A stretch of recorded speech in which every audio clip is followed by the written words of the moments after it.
Hello student, next topic trigonometry का start करते हैं, जो इस तरीके से दे रखा है प्रॉपर्टीज ऑफ ट्राइंगल। अच्छा, प्रॉपर्टीज ऑफ ट्राइंगल का मतलब आप लिख सकते हैं त्रिभुज के गुण।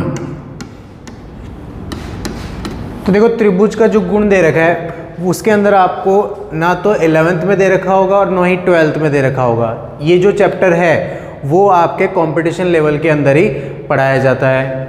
तो इसके अंदर आपको सारे ट्रिग्नोमेट्री से रिलेटेड फॉर्मूले दे रखे हैं। जैसे सबसे पहले फर्स्ट आता है एक आपके पास जया सूत्र, जिसको आप बोल सकते हो साइन फॉर्मूला। अच्छा, जया सूत्र साइन फॉर्मूले में अंदर क्या होगा, ये होता है sine A upon A equal to sine B upon B and equal to sine C upon C. ये आपके पास एक फॉर्मूला दे रखा है, इसको मैं इक्वल कर देता हूँ के। तो sine A upon A equal to sine B upon B equal to sine C upon c equal to k. ये जो ए और बी और ये सी कैपिटल में लिख रखे हैं, इनको आपको एंगल बोलना है। फिर स्मॉल ए, स्मॉल बी और स्मॉल सी, ये जो भी दे रखा है आपको, इनको आपको साइड्स बोलना है, यानी त्रिभुज की भुजा बोलना है। तो इससे साइन ए की वैल्यू मेरे पास कितनी आ जाएगी, अगर sine A upon A equal to k दे रखा है तो साइन ए इक्वल टू बन जाएगा ए के, साइन बी इक्वल टू बन जाएगा b k and similar sine C equal to बन जाएगा सी के। तो ये मैं साइन ए, साइन बी और साइन सी की वैल्यू यूज़ कर सकता हूँ, ए के, बी के एंड सी के कुछ भी कांस्टेंट वैल्यू हो सकती है। तो ये आपको जया सूत्र यानी साइन फॉर्मूला ध्यान रखना है। नेक्स्ट आता है इसमें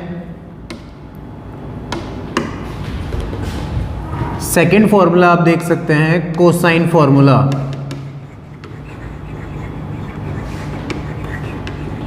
कोसाइन फॉर्मूला मतलब कोज्य सूत्र। अब कोज्य सूत्र यानी कोसाइन फॉर्मूले में क्या होगा, सबसे पहला कॉस ए इक्वल टू दे रखा है बी स्क्वायर प्लस सी स्क्वायर माइनस ए स्क्वायर अपॉन में 2bc। ये फॉर्मूला बनेगा कॉस ए का। सिमिलर कॉस बी का आप फॉर्मूला भी लिख सकते हैं, जैसे ये लिखा है आपने A square plus C square minus B square upon में 2ac। एंड सेम कॉस सी का फॉर्मूला बन सकता है आपके पास में A square plus B square minus C square upon 2ab। तो ये आपका कोसाइन फॉर्मूला यानी कोज्या सूत्र बन जाएगा। इसी तरह एक थर्ड आता है प्रक्षेप सूत्र, जिसको आप बोल सकते हो प्रोजेक्शन फॉर्मूला। अच्छा, ये प्रोजेक्शन फॉर्मूला कैसे बनेगा, इसके अंदर आपको क्या करना है, सबसे पहले ए लिख देना है इक्वल टू बी लिख दीजिए, फिर आप सी लिख दीजिए, यानी ए बी सी लाइन लिख दिया आपने। अगर यहाँ सी लिखा है तो इसके जस्ट ऑपोजिट में कॉस सी लिखना है, और अगर यहाँ बी लिखा है तो उसके ऑपोजिट में आपको कॉस बी लिख देना है। तो ये a इक्वल टू बन गया b कॉस सी प्लस सी कॉस बी। ये एक प्रोजेक्शन फॉर्मूला बन गया। इस तरह एक और बन जाएगा b इक्वल टू सी लिख दिया आपने या a लिख दिया, a के जस्ट पीछे कॉस a लिख दीजिए और a के जस्ट आगे क्या लिख दीजिए आप यहाँ पर कॉस c लिख दीजिए। इस तरह b की वैल्यू बन जाएगी c cos a plus a cos c। Same इस बार c इक्वल टू या a बन जाएगा या b, तो ये बनेगा कॉस b एंड प्लस यहाँ बन जाएगा कॉस a।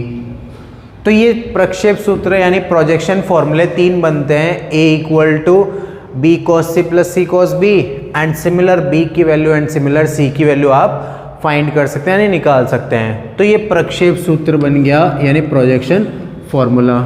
तो ये तीसरा प्रक्षेप सूत्र था। नेक्स्ट इसी के अंदर आता है फोर्थ टेंजेंट फॉर्मूला यानी स्पर्शिया सूत्र। अच्छा, इसमें क्या होगा, इसके अंदर होगा tan b माइनस सी अपॉन 2 लिखा है कुछ इस तरीके से अपने पास, b माइनस सी अपॉन 2। तो क्या कीजिए आप, small b minus small c upon small b plus small c, ये सारी मैंने त्रिभुज की भुजाएं लिखी यानी साइड्स लिखी हैं, और यहाँ पर आपने त्रिभुज के कोण यानी एंगल लिखे हैं, और यहाँ आ जाएगा cot a/2। तो अगर BC यूज़ किया है तो वहाँ पर a आएगा। इसी तरह tan c minus a upon 2 लिखा है आपने, तो c minus a upon c plus a and cot बन जाएगा b/2। And same tan a minus b upon 2 लिख दिया तो बन जाएगा a minus b upon a plus b cot c/2। तो ये टेंजेंट फॉर्मूला यानी स्पर्शिया सूत्र आप याद रख सकते हैं। फिर इसी का नेक्स्ट आता है एक, जिसको आप हाफ एंगल फॉर्मूले बोल सकते हैं। अब देखिए हाफ एंगल फॉर्मूले कैसे लगाना है आपको। सबसे पहला साइन a/2, साइन a/2 का फॉर्मूला क्या बनेगा, under root s minus b s minus c, और अपॉन में क्या आ जाएगा, bc आ जाएगा। इसी तरह साइन b/2 का फॉर्मूला बनाना है, under root s minus a s minus c, upon में आ जाएगा ac।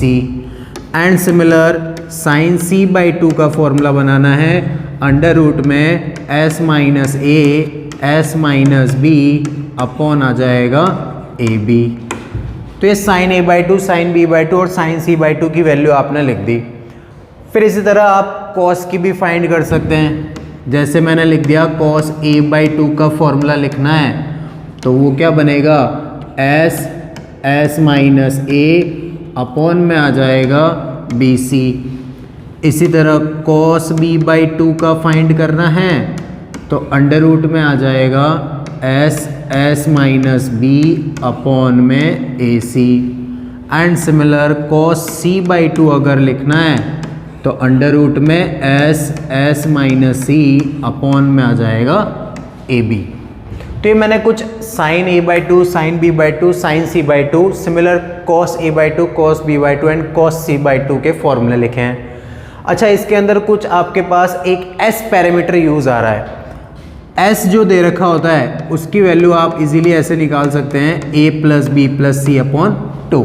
इसका मतलब तीनों साइड का एडिशन करना है और अपॉन में क्या करना है, आपको 2 कर देना है। तो ये s की वैल्यू आप ऐसे फाइंड कर सकते हैं। फिर ये साइन a/2 और कॉस a/2 का अगर मैं डिवाइड करता हूँ तो देखो किसकी वैल्यू आएगी, tan a/2 की वैल्यू आएगी।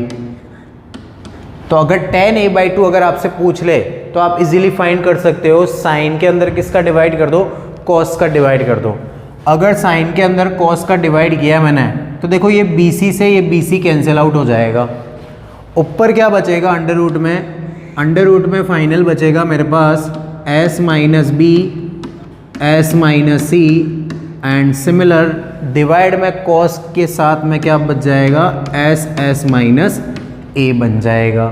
तो ये tan a/2 मैंने फाइंड किया, आप इसी तरह tan b/2 फाइंड कर सकते हैं और tan c/2 भी फाइंड कर सकते हैं। तो ये कुछ हाफ एंगल फॉर्मूले आपको डायरेक्ट लर्न रखने हैं। इसी के आगे फिर आपने पढ़ा होगा एक त्रिभुज का क्षेत्रफल, इसका मतलब एरिया ऑफ ट्राइंगल। ये आपने अच्छे तरह से पढ़ रखा है, त्रिभुज का क्षेत्रफल कैसे निकालते हैं।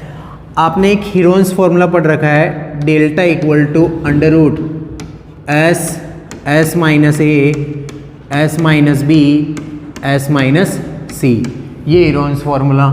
जहाँ पर ये जो s लिखा है वो same a plus b plus c upon 2 होता है, और ये जो ए बी सी दे रखे वो क्या हो जाएगी, त्रिभुज की भुजाएं हो जाएगी।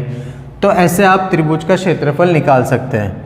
फिर या फिर कुछ और भी फॉर्मूले होते हैं इसके, वो होते हैं 1/2 ए बी साइन सी। अगर यहाँ पर मैंने ए बी भुजा ली है तो आपको कोण सी लिखना है। इसी प्रकार और भी बन सकता है, अगर मैं ए सी लिख देता हूँ तो यहाँ साइन बी लिखूँगा। इसी प्रकार एक और बन सकता है 1/2, अगर मैंने यहाँ पर बी सी लिखा है तो आप यहाँ पर साइन ए लिख सकते हैं। तो ये ऐसे त्रिभुज का क्षेत्रफल आप इजीली फाइंड कर सकते हैं। तो त्रिभुज के क्षेत्रफल के ये सारे फॉर्मूले आपको ध्यान रखने हैं। फिर इसी के अंदर 7th आता है अंतःवृत्त की त्रिज्या। अंतःवृत्त की त्रिज्या कैसे निकालते हैं? अंतःवृत्त का मतलब हो गया रेडियस ऑफ इन सर्कल। जैसे ये आपके पास एक त्रिभुज है, इस त्रिभुज के अंदर की तरफ एक क्या बन रहा है, वृत्त बन रहा है। तो त्रिभुज के अंदर अगर वृत्त बनता है तो उसको आप अंतःवृत्त बोलते हैं। तो मुझे इसकी क्या करनी है, त्रिज्या निकालनी है, यानी रेडियस निकालनी है। तो ये जो रेडियस है उसको मैं स्मॉल r से प्रदर्शित करूंगा। स्मॉल r की वैल्यू होती है डेल्टा अपॉन s। ये फॉर्मूला ध्यान रखना है अंतःवृत्त की त्रिज्या के लिए, डेल्टा अपॉन s। डेल्टा की वैल्यू क्या होगी, वही सेम त्रिभुज का क्षेत्रफल, और ये जो s दे रखा है वो आपको मैंने बताया था a plus b plus c upon 2 से निकाला जा सकता है। तो ये अंतःवृत्त की त्रिज्या आप ऐसे निकाल सकते हैं। इसी के आगे नेक्स्ट आता है परिवृत्त की त्रिज्या। Radius of circum circle. देखो रेडियस ऑफ सर्कम सर्कल कैसे फाइंड करना है। एक त्रिभुज है आपके पास, इस त्रिभुज के बाहर की तरफ मैंने क्या बना दिया, वृत्त बना दिया। इसकी आपको त्रिज्या निकालनी है, तो जिसको मैं प्रदर्शित करूंगा कैपिटल R से, और वो बनेगा ABC अपॉन 4 डेल्टा। इसका फॉर्मूला भी आपको याद रखना है। ABC तीनों भुजाएं हो जाएगी, डेल्टा यानी त्रिभुज का क्षेत्रफल आ जाएगा। तो इससे आपके पास कैपिटल R यानी परिवृत्त की त्रिज्या यानी radius of circum circle find हो जाएगा। तो ये परिवृत्त की त्रिज्या आपको कुछ इस तरीके से फाइंड करनी है। तो ये जितने भी मैंने आपको फॉर्मूले बताए हैं, ये सारे फॉर्मूले अपन जब क्वेश्चन सॉल्व करेंगे उसके अंदर यूज़ आएंगे। तो आप ये अच्छी तरह से लर्न कर सकते हैं। ना तो 11th में दे रखे हैं, ना ही 12th में दे रखे हैं। जो आपको मैंने पढ़ाया है वही आपको ध्यान रखना है। कोई 11th और 12th में आपको नहीं दे रखे होंगे। तो फिलहाल ये सारे फॉर्मूले याद करिए आप। अपन नेक्स्ट क्वेश्चन करेंगे इससे रिलेटेड। त्रिभुज के गुण से रिलेटेड क्वेश्चन डिस्कस कर लेते हैं अपन। जैसे यहाँ पर मैंने कुछ क्वेश्चन लिखा है, ट्राइंगल ABC दे रखा है जिसमें A की वैल्यू 3 है एंड B की वैल्यू 4 है। A इक्वल टू 3 गिवन है, B इक्वल टू 4 गिवन है, and sine A equal to 3/4 दे रखा है। फाइंड आपको करना है एंगल B। तो देखिए सबसे पहले जो चीज़ें आपको दे रखी है उसके अनुसार आपको फॉर्मूले यूज़ करना है, और मैंने आपको फॉर्मूले बता रखे हैं सारे। जैसे यहाँ पर A भुजा दे रखी है 3, B भुजा दे रखी है 4, और साइन A 3/4 दे रखा है। कोण B का मान निकालना है। मेरे पास A और B दो भुजा दे रखी है, और A कोण दे रखा है जो इस A भुजा से संबंधित है, और B भुजा दे रखी है, और इसी से संबंधित कोण भी मुझे निकालना है। तो मैं सिंपल क्या करूँगा, जो आपके पास जया सूत्र दे रखा है वो आपको यूज़ करना है। जया सूत्र आपको पता है, sine A upon A equal to sine B upon B equal to sine C upon C भी होता है, पर मेरे पास कोई भी C नहीं दे रखा, तो आपको A और B से ही यूज़ करना है। साइन A की वैल्यू 3/4 फाइनल, A की वैल्यू 3 दे रखी है, साइन B फाइंड करना है, एंड सिमिलर स्मॉल b दे रखा आपको 4, c वैल्यू नहीं दे रखी तो c यूज़ नहीं करनी है आपको, तो ये कैंसिल आउट हो जाएगा, 3 से 3 और ये 4 से 4 भी कैंसिल हो जाएगा। सिंपल मेरे पास साइन b की वैल्यू आ जाएगी 1। तो देखो b कितने डिग्री पर हो गया, 90 डिग्री पे। तो आप चेक कर सकते हैं 90 डिग्री आपको ऑप्शन में दे रखा है, तो ये बी ऑप्शन हो जाएगा। तो ये सिंपल क्वेश्चन था, जया सूत्र आपको यूज़ करना आना चाहिए। इसी तरह सेकंड क्वेश्चन देखते हैं। किसी त्रिभुज की भुजाएं 2, 3 एवं √19 है। अच्छा, ये तीन भुजाएं दे रखी है आपको, a = 2 दे रखा है, b = 3 दे रखा है और c = √19 दे रखी है आपको। तो उस त्रिभुज के सबसे बड़े कोण की वैल्यू क्या होगी वो फाइंड करनी है। सबसे बड़ा कोण अब कौन सा कोण होगा, कैसे पता चलेगा? ध्यान रखना, इसके अंदर जो भुजा सबसे बड़ी होती है उसके सामने वाला कोण हमेशा बड़ा होता है। तो आपको पता चल रहा है ए, बी और सी में से कौन सी भुजा बड़ी आ रही है, सी भुजा बड़ी आ रही है। तो आपको क्या फाइंड करना है, कोण सी फाइंड करना है। तो कोण सी फाइंड करने के लिए आप क्या कीजिए, कोज्या सूत्र अप्लाई कीजिए, यानी कोसाइन फॉर्मूला। मुझे सिंपल मालूम है cos c = a² + b² - c² / 2ab, ये होता है। अब इसके अंदर तीनों भुजाएं आपको दे रखी है, वो सारी आप यहाँ पर रख सकते हैं। cos c = a² इसका स्क्वायर 4 + b² 3² 9 - c² इसका स्क्वायर 19 अपॉन में 2 × a × b, a की वैल्यू 2 × b की वैल्यू 3 आ जाएगी। तो ये बन जाएगा cos c = 9 और 4 हो गए टोटल 13 में से 19 माइनस बच गया -6, 2 × 2 × 3। अच्छा देखो 6 और 2 3 तो कट गया। cos c की वैल्यू मेरे पास कितनी बन गई, -1/2। अब ये चीज़ आपको डायरेक्ट ध्यान रखनी है, जो cos c -1/2 दे रखा है वो कितने डिग्री पर होता है, 120 डिग्री पर होता है। अधिकतर यूज़ आता है cos की वैल्यू -½ कब होती है, तो आपको डायरेक्ट याद रखना है 120 डिग्री पर होती है। तो ये ऑप्शन आपका बी करेक्ट हो जाएगा। तो इसके अंदर भी 3 भुजाएं दे रखी थी और आपको कोण निकालना था, तो सिंपल आपको cos का फॉर्मूला यूज़ कर देना है और सारी वैल्यू प्लेस करके सॉल्व कर देना है। नेक्स्ट क्वेश्चन देखते हैं इसी का। त्रिभुज ABC में b + c cos a + c + a cos b + a + b cos c निम्नलिखित में से किसके बराबर होगा। तो देखिए अब इसके अंदर क्या करना है, cos a cos b और cos c का जो फॉर्मूला लिखाया था कोज्या फॉर्मूला, वो आप यहाँ पर अगर रखेंगे तो इससे क्वेश्चन बहुत लेंदी हो जाएगा। इससे अच्छा आप क्या करो, मैंने आपको प्रक्षेप सूत्र लिखाया था, प्रक्षेप सूत्र के अंदर जो वैल्यूज़ दे रखी थी वो सारी वैल्यू इसके अंदर बन सकती है।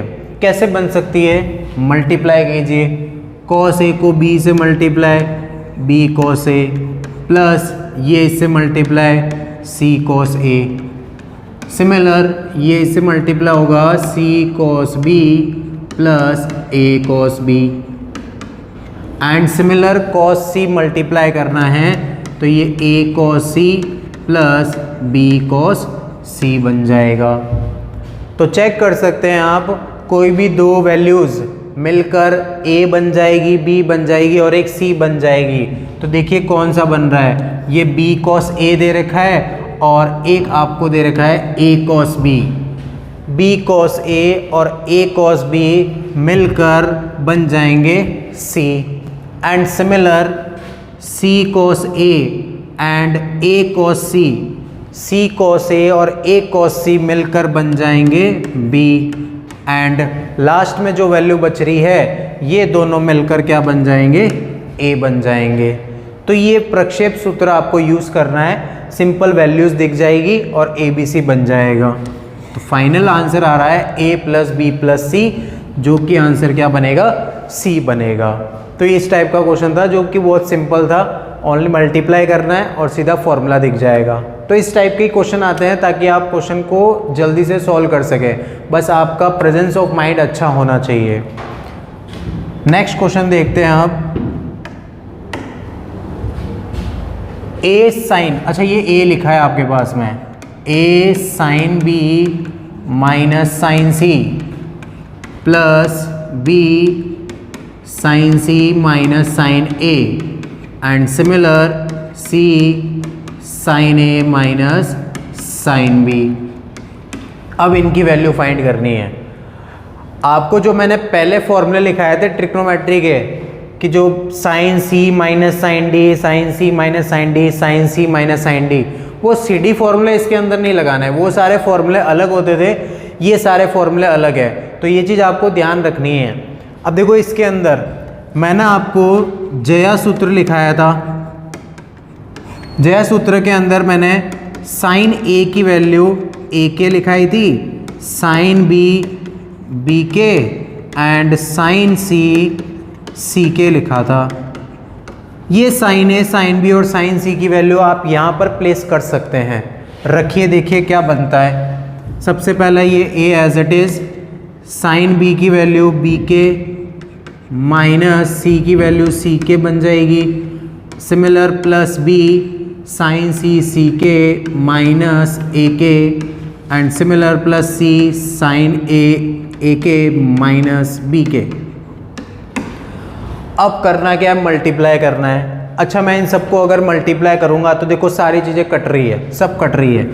ये ए बी के बन गया, फिर ये ए सी के, ए बी के माइनस ए सी के, ये बन गया। इसी तरह यहाँ बन गया बी सी के minus A B k and similar आगे क्या बनेगा, प्लस ए सी के माइनस बी सी के।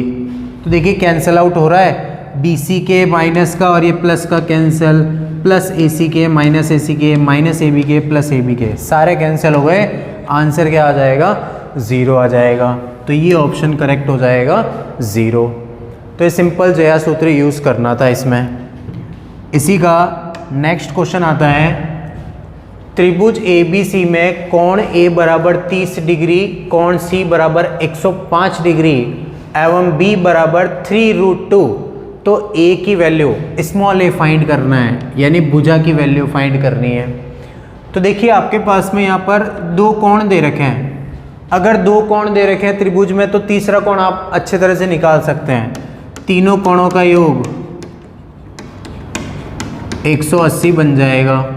तो कोण ए का मान 30 है, बी का मान मैं निकाल सकता हूँ, सी का मान 105 हो गया। तो ये दोनों मिलकर बन गए 135, इसको उधर भेज देना। तो 180 में से अगर 135 माइनस करेंगे तो कितना आ जाएगा, 45 डिग्री आ जाएगा। ये मैंने कोण बी का मान निकाल दिया। अब क्या करना है, आपको ए भुजा निकालनी है। तो देखो सिंपल, कोण बी की वैल्यू दे रखी है, कोण सी की या फिर ए की वैल्यू दे रखी है, बी दे रखा है और ए निकालना है, यानी कुछ भुजाएं दे रखी है और कुछ कोण भी दे रखे हैं। तो सीधा मैं जया सूत्र यूज़ कर सकता हूँ, जिसके अंदर sine A upon A equal to sine B upon b. अच्छा, ए की वैल्यू 30, साइन 30 लिख दिया यहाँ पर आपने, अपॉन स्मॉल ए फाइंड करना है। साइन बी दे रखा है बी 45, तो ये 45 रख दिया। फिर स्मॉल बी की वैल्यू भी दे रखी है आपको 3√2, तो ये 3√2 रख दी। अब सारी वैल्यू आप रख के सॉल्व कर सकते हैं। साइन 30 की value 1/2 upon A equal to 45 1/√2 upon में 3√2, ये 3√2 आ जाएगा।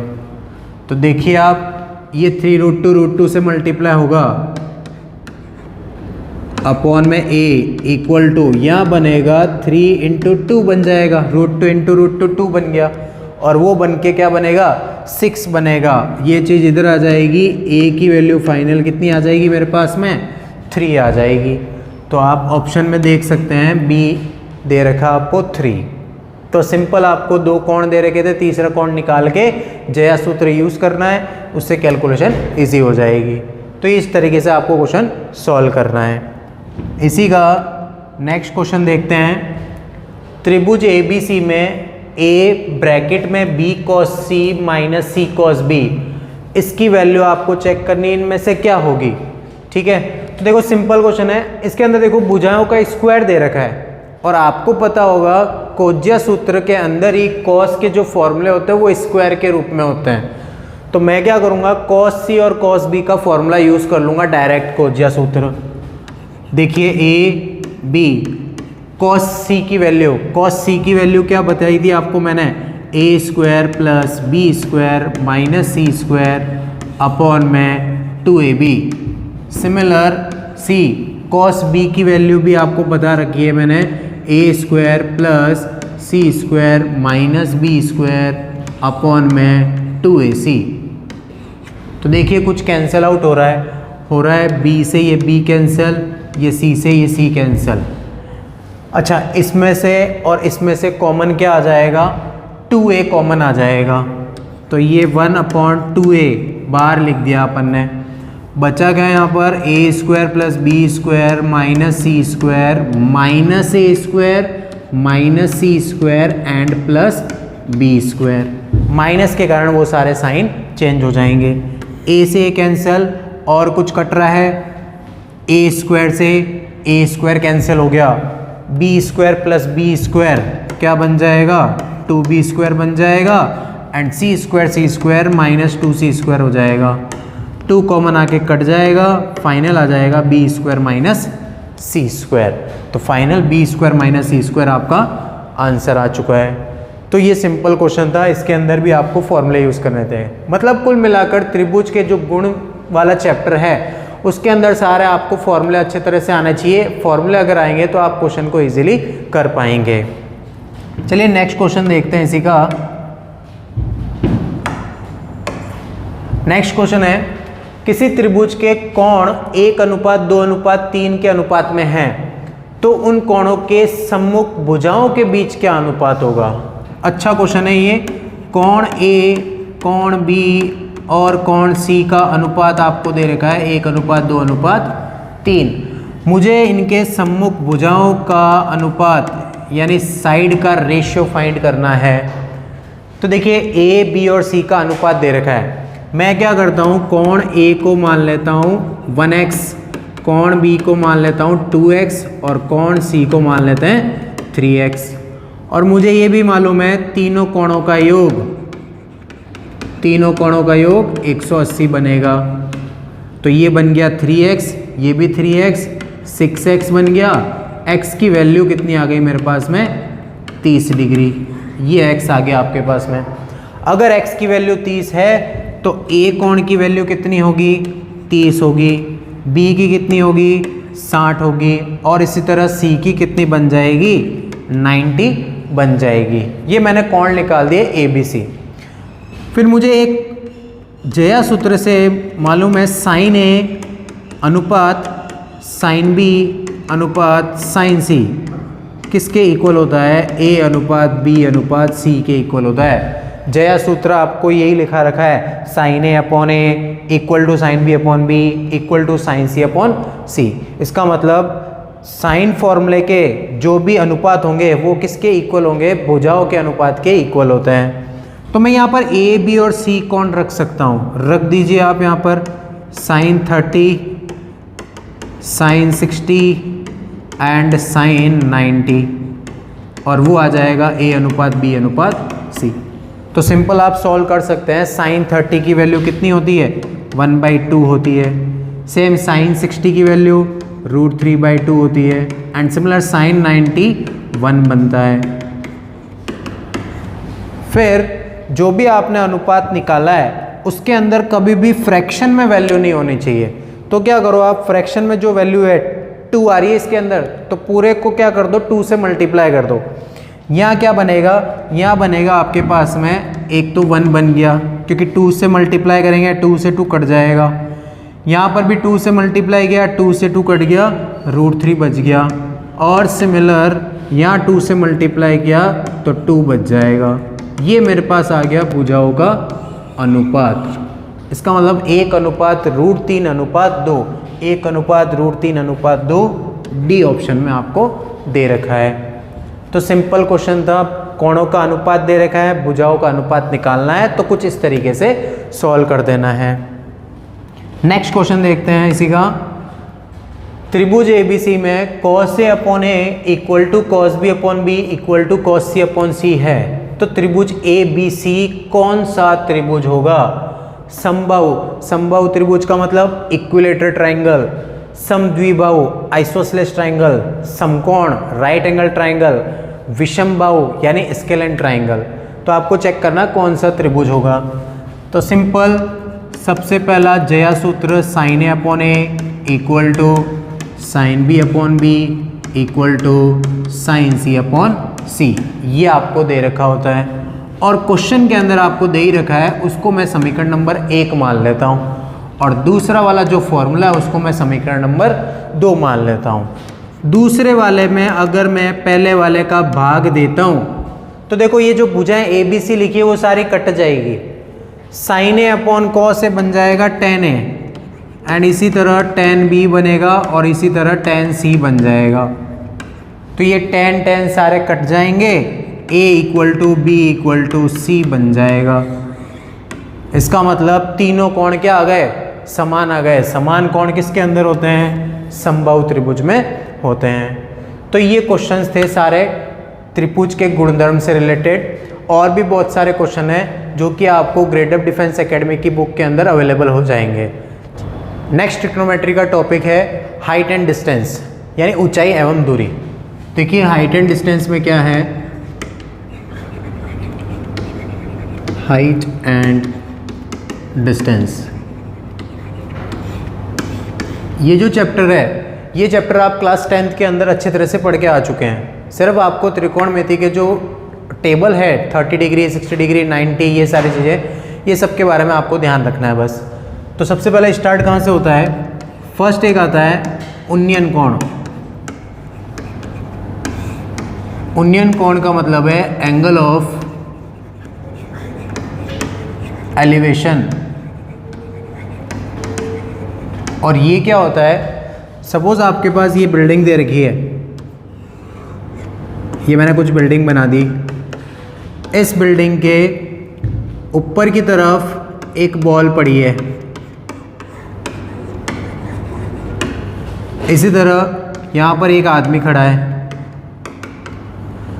ये आदमी ग्राउंड फ्लोर से इस बॉल को ऊपर की तरफ देख रहा है। जिस एंगल से देखता है ये, उस एंगल को क्या बोला जाता है? Angle of elevation.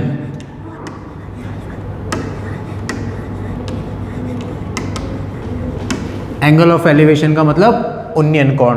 तो ध्यान रखना, उन्नयन कोण यानी एंगल ऑफ एलिवेशन हमेशा नीचे से ऊपर की तरफ बनता है। फिर वही एंगल के ऑपोजिट हमेशा क्या होगा?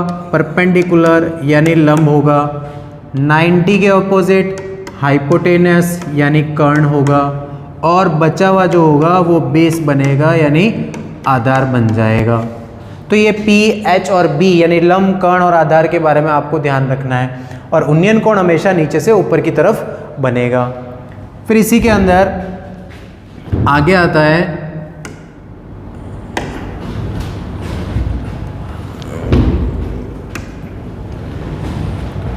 सेकंड होता है एंगल ऑफ डिप्रेशन।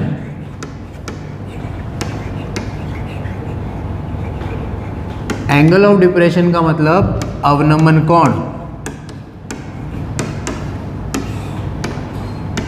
अब देखिए अवनमन कोण क्या होगा? अवनमन कोण जस्ट इसका उल्टा ही होगा।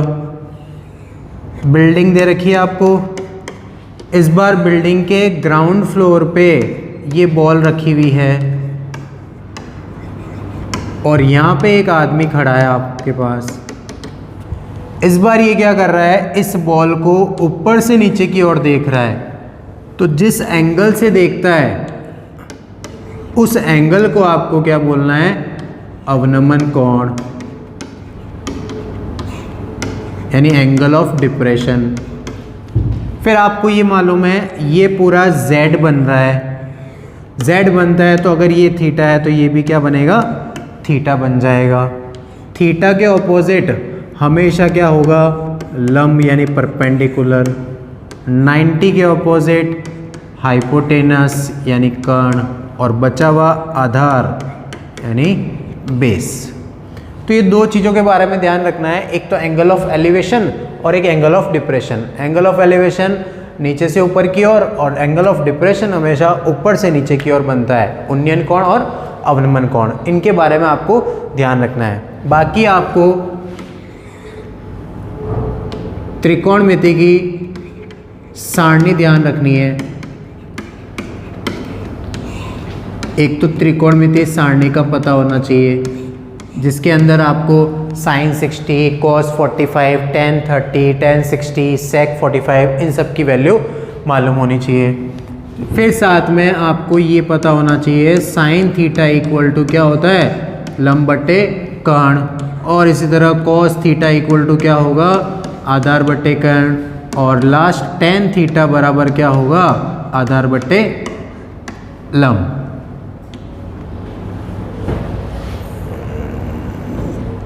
पॉज करना। तो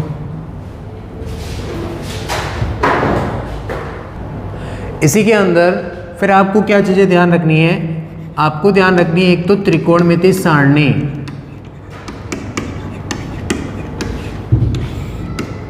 एक तो त्रिकोणमिति सारणी का पता होना चाहिए, जिसके अंदर sin 60 की वैल्यू, cos 45 की वैल्यू, tan 30 की वैल्यू, ये सारी चीज़ें आपको मालूम होनी चाहिए। फिर इसी के अंदर sin थीटा इक्वल टू ये पता होना चाहिए, लंब बट्टा कर्ण, इसी तरह cos थीटा इक्वल टू आधार बट्टे कर्ण, और इस तरह tan थीटा इक्वल टू लंब बट्टा आधार। ये सारा आपको sin, cos और tan का ही ध्यान रखना है, बाकी ध्यान रखने की ज़रूरत नहीं है। तो ये जो भी चीज़ें बताई आपको मैंने, अवनमन कोण, उन्नयन कोण और सारणी, और साथ में sin, cos और tan का जो अनुपात है, ये सारी चीज़ें आपको ध्यान रखनी है। इनसे रिलेटेड ही क्वेश्चन अपन सॉल्व करेंगे। हाइट एंड डिस्टेंस से रिलेटेड कुछ क्वेश्चन डिस्कस कर लेते हैं। जैसे यहाँ पर क्वेश्चन लिखा है मैंने, एक सीढ़ी ऊर्ध्वाधर दीवार पर टिकी हुई है। एक सीढ़ी, ये दीवार दे रखी है आपको, और यहाँ पर अपन बना देते हैं सीढ़ी, जो कि दीवार के सहारे झुकी हुई है। भूमि के साथ 60 डिग्री का कोण बनाती है। भूमि के साथ कितना डिग्री का बना रही है, 60 डिग्री का कोण बना रही है। सीढ़ी का निचला सिरा, सीढ़ी का जो निचला सिरा है वो दीवार से 5 मीटर की दूरी पर है। दीवार से 5 मीटर की दूरी पर है, ये 5 मीटर की दूरी। तो सीढ़ी की लंबाई क्या होगी, सीढ़ी की लंबाई आपको ज्ञात करनी है। तो सबसे पहले आपको पता है कोण के सामने लंब होता है, 90 के सामने कर्ण होता है, और ये क्या बन गया, आधार बन गया। तो आपको आधार दे रखा है, कर्ण निकालना है। तो आधार और कर्ण किस में होते हैं, आधार और कर्ण कोस में, कोस थीटा इक्वल टू आधार बट्टे कर्ण। कोस 60 का मान, कोट 60 का मान 1/2, आधार की वैल्यू 5, और कर्ण आपको निकालना है, ये कर्ण आपको निकालना है, तो इसको मैं k लिख देता हूँ। तो k की वैल्यू फाइनल कितनी आ जाएगी, 10 मीटर आ जाएगी, जो कि सीढ़ी की लंबाई होगी। तो सिंपल 10 मीटर इसका आंसर हो जाएगा। तो सिंपल क्वेश्चन है, आपको डायग्राम बनाना आना चाहिए, जो चीज़ लिखी है उसी के अनुसार आपको पूरा डायग्राम बनाना है। अगर डायग्राम आता है और क्या चीज़ फाइंड करनी है, क्या चीज़ दे रखी है, और कैसे आपको cos, sin, tan, cot ये यूज़ करना है, ये सारी चीज़ें आनी चाहिए, क्वेश्चन इजीली सॉल्व हो जाएगा। नेक्स्ट क्वेश्चन देखते हैं इसी का। नेक्स्ट क्वेश्चन में लिखा है, हवा के झोंके से एक पेड़ का ऊपरी भाग टूटकर 2√3 मीटर की दूरी पर 60 डिग्री के कोण पर जमीन को छूता है। जैसे ये मेरे पास एक पेड़ दे रखा है, ये मैंने एक पेड़ बना दिया आपके पास।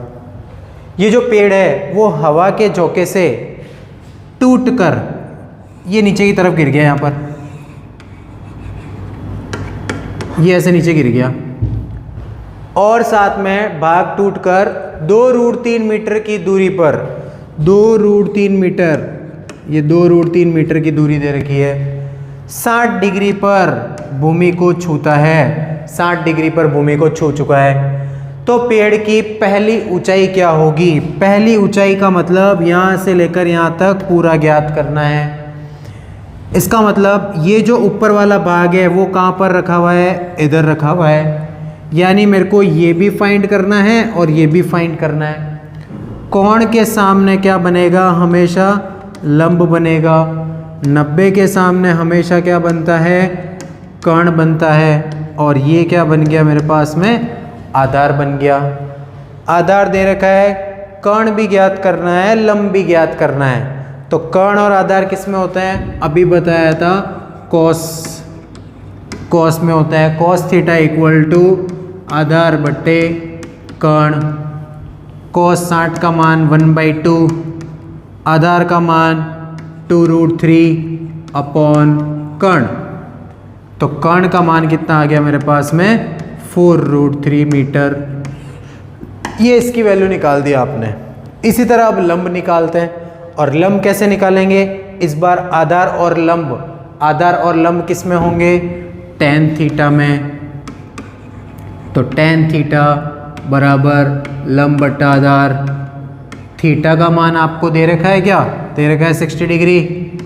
लंब की वैल्यू, लंब कितना दे रखा है? नहीं दे रखा, फाइंड करना है। आधार की वैल्यू कितनी दे रखी है? 2√3। tan 60 का मान √3 बन जाएगा। और ये L का मान मेरे पास कितना आ जाएगा? ये इससे गुणा हो जाएगा, 6 मीटर आ जाएगा। ठीक है, तो ये L की वैल्यू आ गई और ये कर्ण की वैल्यू भी आ गई। फाइनल क्या करना है? दोनों को प्लस कर देना है, L + K।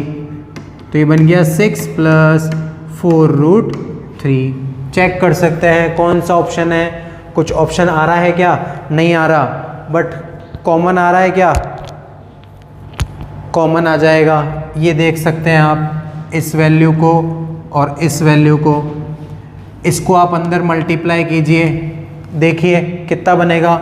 √3 को √3 से मल्टीप्लाई, 3 2 6 प्लस इसी तरह ये इससे मल्टीप्लाई 4√3 बन रहा है। ऐसा कैसा? इसका मतलब ऑप्शन क्या हो जाएगा? डी हो जाएगा। तो सिंपल ये क्वेश्चन करना था। ये क्वेश्चन 10th क्लास के अंदर आपके दे रखा है, तो ये क्वेश्चन आप इजीली कर सकते हैं। इसी तरह नेक्स्ट क्वेश्चन देखते हैं इसी का। नेक्स्ट क्वेश्चन में लिखा है, भूमि के किसी बिंदु से किसी मीनार का चोटी का उन्नयन कोण 45 डिग्री है। भूमि के किसी बिंदु से, ये आपके पास एक मीनार दे रखी है और भूमि पर कोई भी बिंदु बना दिया मैंने। इस भूमि पर किसी बिंदु से मीनार के चोटी का उन्नयन कोण 45 डिग्री है।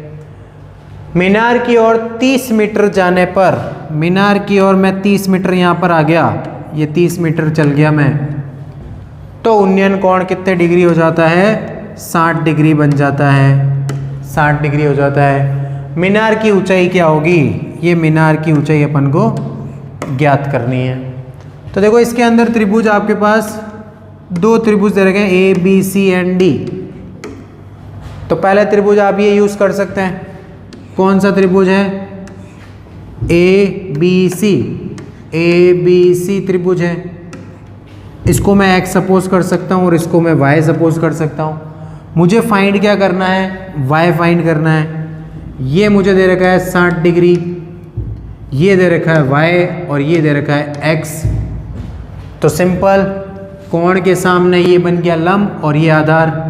लंब और आधार, लंब और आधार किस में होंगे? tan में। tan थीटा इक्वल टू लंब बट्टा आधार। tan 60 का मान √3, ये y/x। तो इससे y की वैल्यू आ गई मेरे पास √3 × x। इसी तरह ये बड़ा वाला त्रिभुज ABD, बड़े वाले त्रिभुज में ABD, इस ABD में देख सकते हैं आप टोटल कितना बन गया? ये 30 + x बन गया। और इसी तरह ये था y, और कोण कितना है मेरे पास? 45। तो देखिए अब अगर आपके पास कोण 45 डिग्री आता है तो तो उसके अंदर लंब और आधार एक दूसरे के बराबर हो जाते हैं। ये चीज़ आपको ध्यान रखनी है। क्यों? क्योंकि tan 45 यूज़ करते हो आप, tan 45 की वैल्यू क्या होगी? 1 होगी। ये दोनों आपस में इक्वल हो जाएंगे।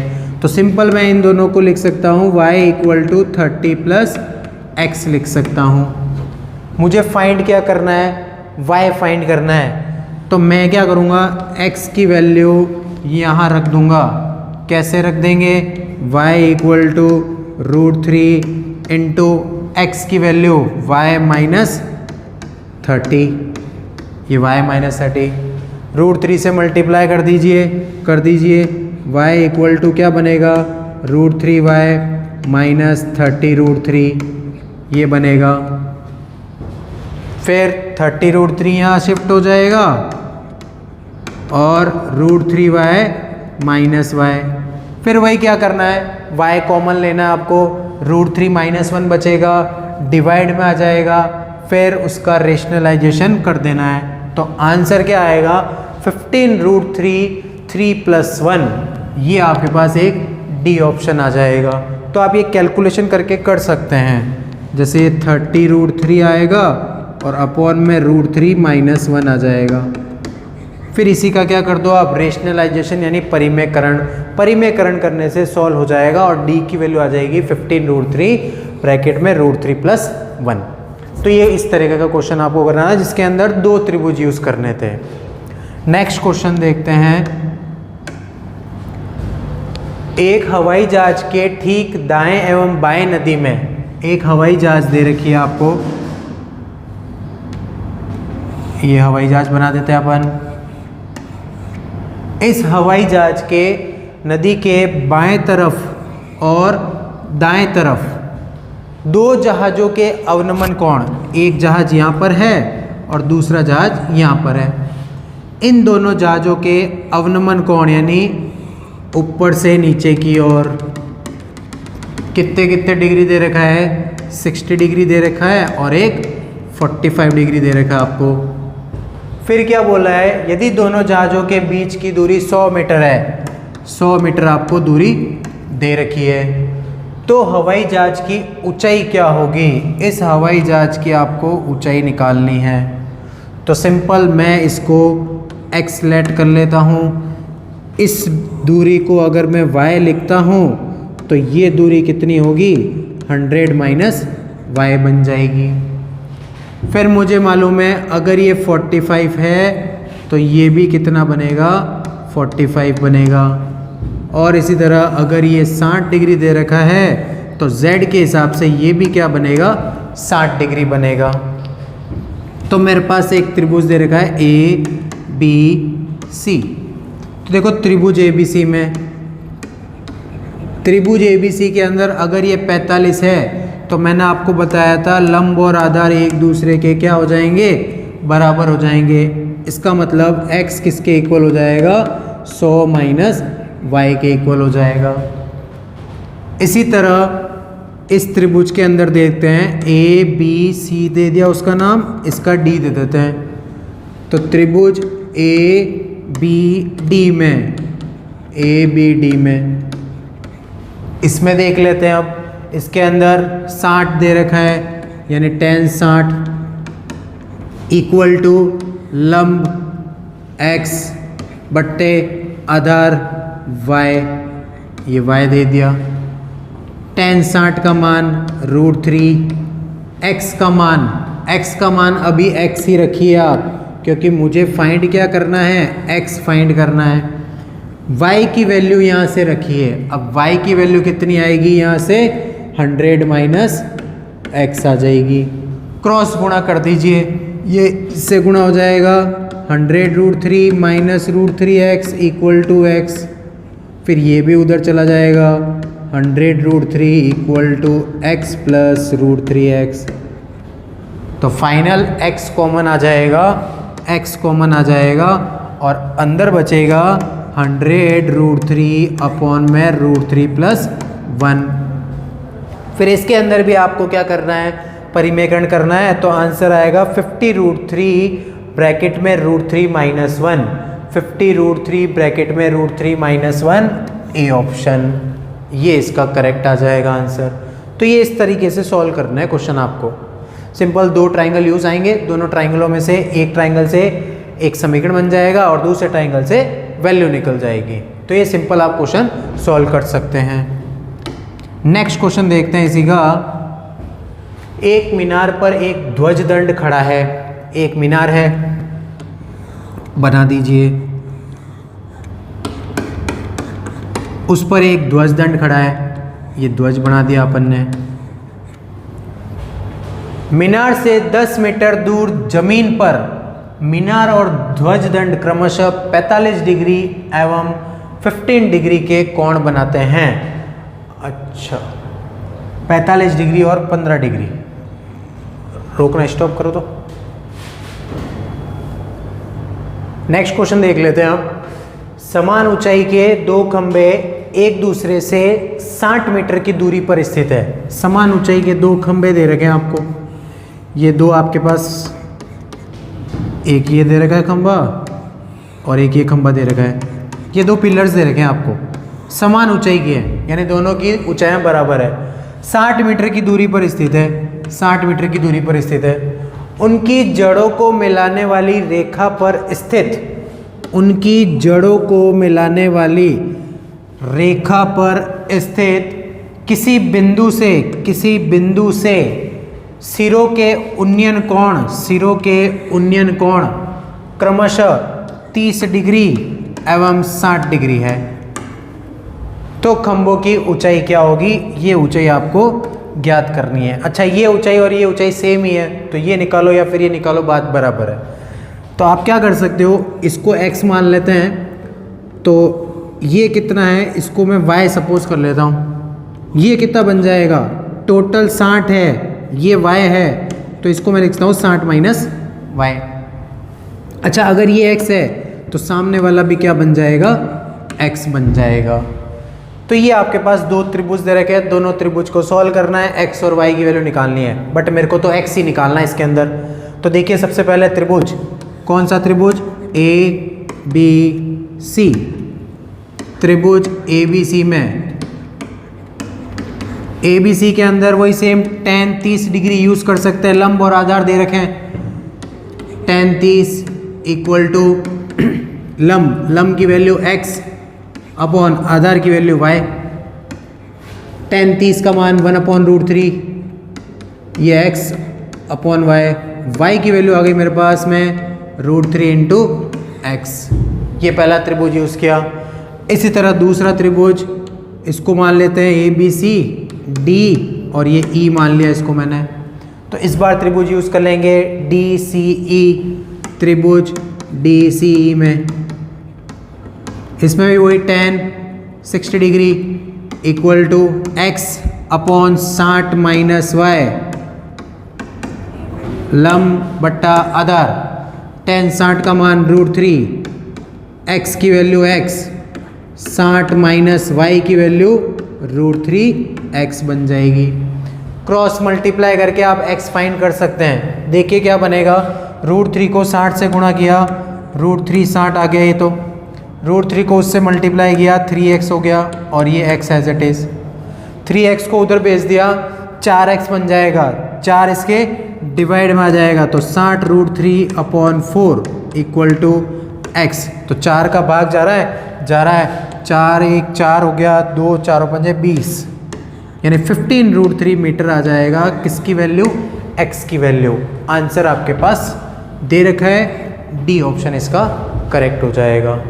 तो सिंपल दो त्रिभुज दे रखे थे, क्वेश्चन सॉल्व करना है आपको। तो ये जितने भी क्वेश्चंस हैं, इन सब क्वेश्चंस के अंदर आपको किसी के अंदर एक त्रिभुज दिखेगा, किसी के अंदर दो त्रिभुज दिखेंगे। तो दो त्रिभुज दिखे तो एक त्रिभुज से समीकरण बनेगा और दूसरे त्रिभुज से वो सॉल्व हो जाएगा। इस तरह एक त्रिभुज वाला भी आ सकता है, जो कि इजी आता है। बस आपको यहाँ पर जो चीज़ लिख रखी है, यानी जो भी आपके पास पैराग्राफ लिखा हुआ आता है, उससे डायग्राम बनाना आना चाहिए और वो क्या कहना चाहता है उसके बारे में पता होना चाहिए, और क्वेश्चन आप इसीलिए सॉल्व कर सकते हैं। तो ये क्वेश्चंस थे सारे, जितने भी मैंने आपको बताए थे इंपॉर्टेंट क्वेश्चंस है, इनमें से आने के चांसेस रहते हैं। और जो भी क्वेश्चंस है वो आप क्रिएटिव डिफेंस एकेडमी की बुक के अंदर देख सकते हैं, नहीं तो आप इसी के अंदर PDF अपलोड करके सारी चीज़ें देख सकते हैं।